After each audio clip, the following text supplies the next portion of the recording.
Hello everyone, welcome back. I'm sorry I took a unintentional break. I've had a lot of family stuff going on. School has been school, so yeah, that's kind of where I've been at, and I haven't been reading very much at all. Just been binging Love Island and Call of Duty Black Ops 6. So like, what's a girl to do? But anyway, I do want to talk about these books that are gonna break my TBR, okay? Even though I'm already breaking my TBR by just like not reading. So, not exactly the plans I had, but I am excited to talk to you guys about these books to break my TBR and the people who have helped influence me wanting to read these books, these authors, and these series. So, not all of these are going to be series, some of them are books, and just in general talk about authors that are on my radar that weren't on my radar before. So let's go ahead and get into this. Jenny Wirtz. Okay, I will say John and Jacob from Talking Story, Brian from Belltube, and Tom Orange from Tom Orange. They've kind of been the three main influences where I've just continually heard them talk about Jenny Wirtz. And I'm like, okay, well, where do I start with this?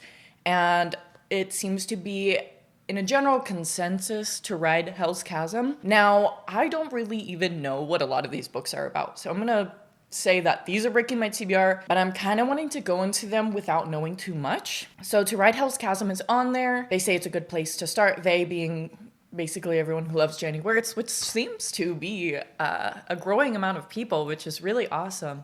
I did watch the interview that she had with John from Talking Story, and I thought that it was an amazing interview. She seems like a lovely person, and I have seen her in a lot of the live streams interact with people on this platform, and I think that her choice to do that, because I don't think every author needs to be involved within the community. I just love that she decided to join the community and, you know, talk with people about all sorts of things, life, books, her books, other people's books, and I have really enjoyed seeing her around, and I enjoyed her interview. I thought she talked about some very, very important topics towards the end of the interview, and just her life and her like underdog story of, you know, the things that she had to go through and grow through. I like to say, grow through what you go through, and I think that she definitely did that. I think to some degree, she has somewhat of like an underdog story. Hearing her stories about how she learned and took art classes, and because she is, if you guys didn't know, she illustrates a lot of her own books. I don't think every single book is illustrated by her because of like publishing or whatever, but she does illustrate a lot of them. And they're absolutely beautiful. And I think to have that sort of talent and then also have the talent to tell a beautiful story, it's amazing how she learned to do all of these things. So yeah, that's Jenny Wirtz. So The Way of Adan, the Adan trilogy, I think it is, I'm not sure, by Philip Chase. So one, the person who has influenced me to read this series would be Philip Chase himself. Many, many people have said lovely things about his trilogy. Alan from Library of Alexandria, I know he loves them because he is doing the audiobook narration of it, which I think is awesome. John from Talking Story has probably mentioned like everything, all of these. The brothers Gwyn, I believe, have also talked about this. And yeah, I think that it sounds amazing. It sounds like a very fun adventure, and I know that there is obviously influences from Lord of the Rings, which is great. I think that if people can take that and turn it into something of their own, that's a great thing. That takes a lot of talent to be able to do something like that, and people were saying it's very moving, very emotional. And yeah, I've just heard so many good things about this, and just the way Philip presents himself on this platform, like he is also a YouTuber, and I think that he comes off as just like a great dad. Like he just gives off the kind father type person, and he just seems like all around, he just seems like such a nice guy. So obviously, like when I talk about a lot of these books, me watching other interviews really helps me to want to read these books. And I think the best thing about reading books is interacting with the community, which I probably say every time. But so Malazan, or Malazan, however you want to say it, by Steven Erikson, Brian from Belltube, John, and the brothers Gwyn have all helped to convince me to read this series. I even finally picked it up myself, and I'm so scared to get into this, but I hear it is just so epic, and the names even sound fun, and I know that there are so many things that happen in this world, and that you're not really supposed to know absolutely everything that is happening in the first book. And some people will say it's very confusing, and then other people will say, you know what, there's just a lot going on, but that doesn't mean that it is out of grasp and out of reach for people. And I think that that has definitely helped me in wanting to read this, because I think a lot of people have overdone it and said, this is way too complicated. You need a PhD in fantasy to be able to, whatever. But I have heard people say lovely things about this, and I am excited to pick this up. And I think, again, like, I'm just so excited for the conversation that I can have with people on this, and just like kind of experience this, hopefully with you guys too, if you guys have read this or not. But I would love to be able to talk with you guys about this, about what you like and what you don't like, and that goes for all of these. So next up is The Shadow of the Gods and A Time of Dread. I just kind of want to put those both together by John Gwynne, and honestly, the main thing that has convinced me is, one, John Gwynne himself, his interview with his sons about the final book that he had put out in The Shadow of the Gods, and then just him in general as a person, the way he presented himself, his sons, the brothers Gwynne, and their discord, and just how lovely of all those people that they are. And then I'm currently reading through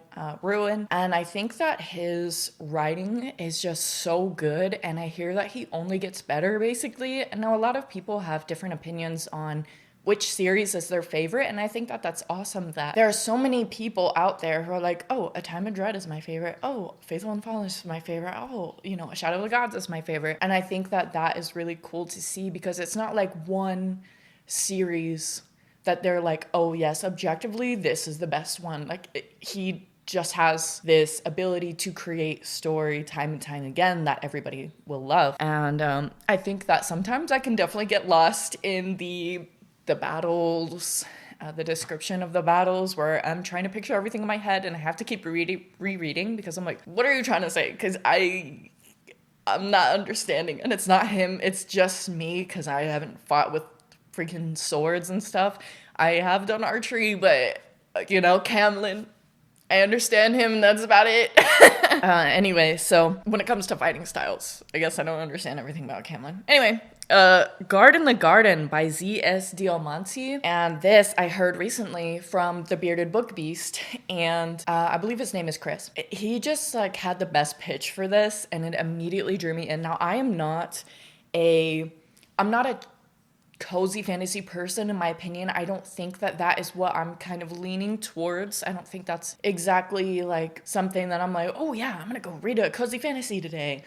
I think it's just that the main character is in the military of sorts, and he gets an injury and then cannot do his dream. He can't do what he loves to do anymore, and that is a really, really important subject for me, because not only for myself and not being able to be in the military anymore because I got medically retired, but also for a lot of my friends who have been through just horrible, horrible things and have seen horrible things, and that their dream got taken away too. I think that this book sounds like it could speak volumes to me, and I think that it's beautiful that it's also like a love story and him kind of finding himself again, and because of the injury. And I think that I can relate to that a lot. I have many injuries that I've sustained from the military, and I think that it was a very big battle of trying to find myself once I found out that I couldn't do what I dreamed of doing anymore, and that was kind of just not an option for me anymore, just not in the cards. But yeah, let's not get too emotional here, okay? And then number 7 is The Bound and the Broken by Ryan Cahill. Any interview by Ryan Cahill will convince you to read his books. Petrick has great ones. Mike from Mike's Book Reviews has great ones.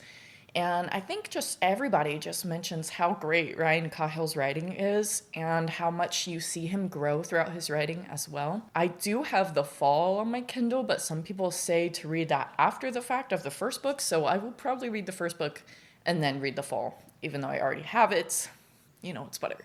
But just another epic in scale, turns his world into his own, sort of story, and it just sounds amazing. Like, it sounds like everything I could want and more. And I think that Ryan Cahill just sounds like a great, amazing guy.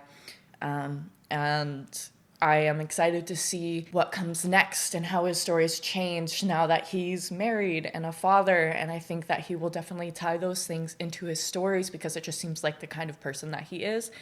And yeah, that just sounds like great. So, wow, I'm just so profound right now.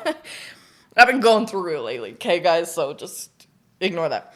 Number 8, and the final one, is the Earth-Sea Cycle. I don't think I brought this up, but I did buy this illustrated edition, this expensive, gigantic version for my husband, because he loves her writing. A lot of people say she is a writer's writer. To, I would say, quote John from Talking Story, I believe he kind of put it like that. And yeah, I'm just really excited to get into her stories. I know that it is for younger readers, but it doesn't seem to really matter. And I know that she has books in the sci-fi genre as well, but the Earth-Sea Cycle is what's really getting me into this and wanting to read it, is because my husband absolutely loves the first book and the second book, and the first book more so. But regardless, he just has hyped it up so much. He's so excited for me to read it, and I'm excited for me to read it. So yeah, I don't know if I mentioned it or not on my previous video about my TBR.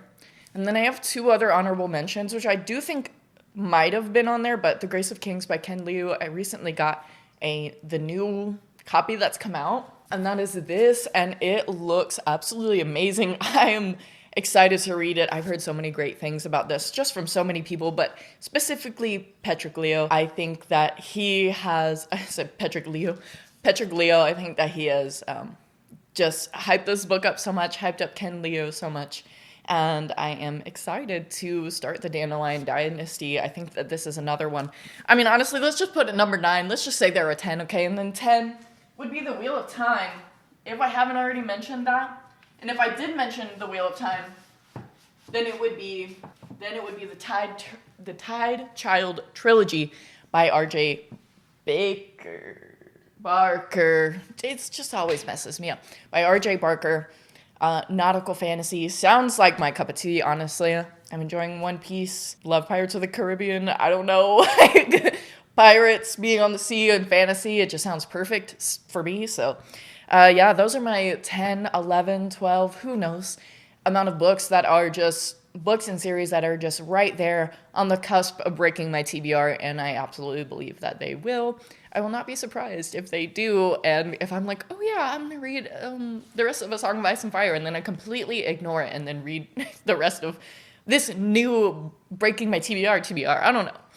But guys, I really appreciate you guys being here and checking out this channel. If you haven't been here before, please like and subscribe and all that kind of fun stuff. Chat with me in the comments. I respond to every comment. Yeah, and I would love to have some chats with you guys. And yeah, I hope you guys have a blessed day.